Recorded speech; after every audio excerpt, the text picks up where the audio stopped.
So Felix took 1 week off so that we can do a lot of stuff to this week. So, and it's a beautiful day here, really nice, and hopefully we can finish a lot of projects this week.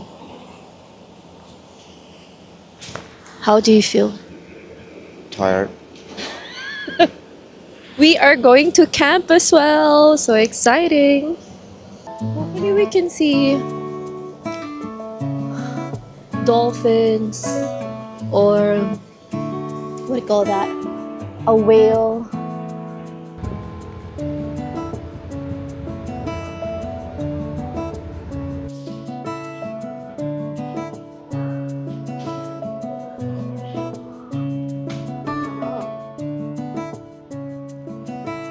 So imagine guys this ferry is like just go to an island with less than 1,000 population. That's what I like about Canada. You are in remote island but you still have this, you know, facilities like the ferry, and then it's not bad.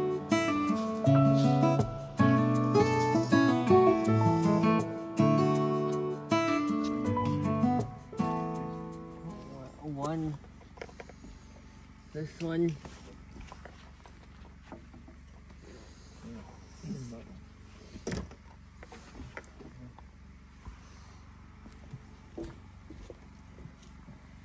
Here. Like that. That's done.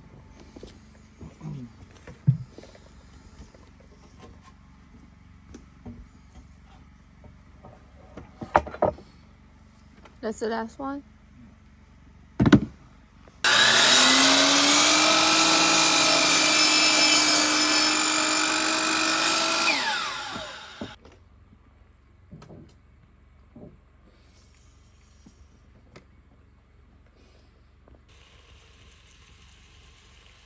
Mga 3 or 4 days kami magstay dito. Kasi para mas marami kaming magawa. Since nag-off si Felix, talagang tinake advantage siya namin yun. Kaya nandito din ako. So ako nag-work pa rin ako. Online naman yung aking work. So I can just do it sa coffee shop. It's just 15 minutes away from here. And then si Nate, pumapasok pa din siya. Pumapasok pa din siya sa school. Meron naman kasing bus, school bus, na hinahatid yung mga bata sa ferry. So, yan. It worked out. Actually, merong, I think, around 20 or 30 na students from 2 islands na dinadala sa, another island. Tapos dun sila nag-aaral. You wanna join me? Okay. Alam nyo guys, nakakatuwa yung mga comments nyo about me sharing my financial tips, life tips dito sa Canada. Siyempre na-appreciate natin yan. Thank you guys for commenting, and also don't forget to subscribe dito sa channel natin kasi this is just the beginning. Marami pa kayong makikita. And dun sa mga hindi gusto yung aking content or mga sinasabi sa video ko, you can just always, skip the videos or block me. Again, yung mga sasabihin ko, hindi talaga para sa lahat. Yung lifestyle namin, alam ko, it's not for everyone. And when I say something about, frugality, I'm actually, advising newcomers to do that be frugal as much as possible. Don't go into debt. Lalo na kung hindi nyo pa afford. Diba? Ang dami nag-react na, bakit ba pinapakalaman mo kami? Pera mo ba yan? Huwag kang pakalamera. Actually, hindi ko naman kayo pinapakalaman, pero I am more concerned to those people who are about to come. Kasi they can actually, avoid those mistakes na nagawa namin or nagawa ng mga ibang nauna na sa atin, diba? So, I'm just doing them a favor. So, hindi naman pinatatamaan ko yung matatagal na dito. You do you. So, yun lang. Alam ko maraming gusto makaalis sa ganung sitwasyon. Ayaw na nila ng sobrang daming utang. Gusto na ng simple life. Then this channel, this video is for you. If kayo gusto nyo magstay sa ganung sitwasyon, gusto nyo yung lavish lifestyle, that's totally okay. Okay? And just simply skip my video. Ayan. Mukhang luto na to. Okay na to. What's that? Spaghetti. Okay. Where's the meatball? No, I changed my mind. Hey. Hey. Where's the meatball? Come on. Excuse me. And I did not cook. Excuse me. I request to see the meatballs. That will be for the last night. The final night here.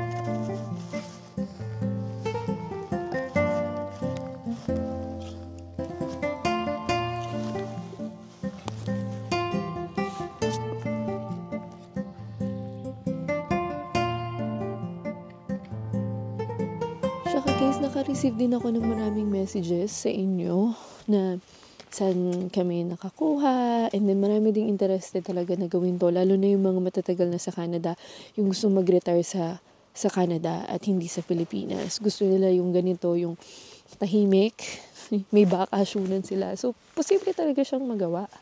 And wala pa akong nakikita na Pilipino na nag-film ng ganito. So, hopefully, magka-idea na kayo na pwede nyo rin gawin yan dito. Okay? Ano lang naman kumbaga, lakas ng loob. Tibay ng sikmura. At saka physical work talaga siya. And marami sa atin na galing probinsya, kung ano yung sa atin, di ba, yung provincial life, ganun. Pwede mo yung gawin din dito sa Canada, di ba? So, ngayon, we're just gonna set up the tent and we just have the fire. This is gonna be our first night here in this property. So, naghanap kami ng flat na spot. Ayun, natapos na namin kanina. Ilalagay na lang namin yung joist. But, Nate is responsible. Ma, binibidyo mo ba ako? Of course not. Anong of course not? Alam nyo ba guys, nung una naming nakita tong property, ang una talaga naming naisip is gawin talaga siyang business, Airbnb, or gawin siyang wedding venue business. Pero habang tumatagal, gumagawa kami dito sa property, and nakikita namin yung nagiging outcome, nare-realize namin na buti na lang pala binili namin kasi ngayon meron din kaming option na makawala sa mortgage. Pag na-build na namin yung small cabin, may option kami na talagang tumira na dito full-time. And dito, wala kaming masyadong bills na kailangang bayaran. So, hindi kami mapipilitang magtrabaho para lang mabuhay. Mas may time ka sa family mo, mas may time ka magbakasyon kung saan mo gusto, mas may enjoy mo yung pinag-ipunan mo. Whoop! Yun! Ay!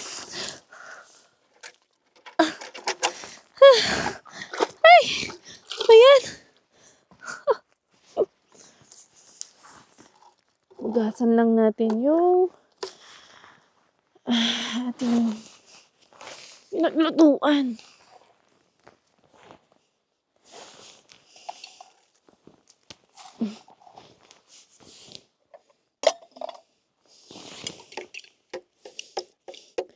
Oh.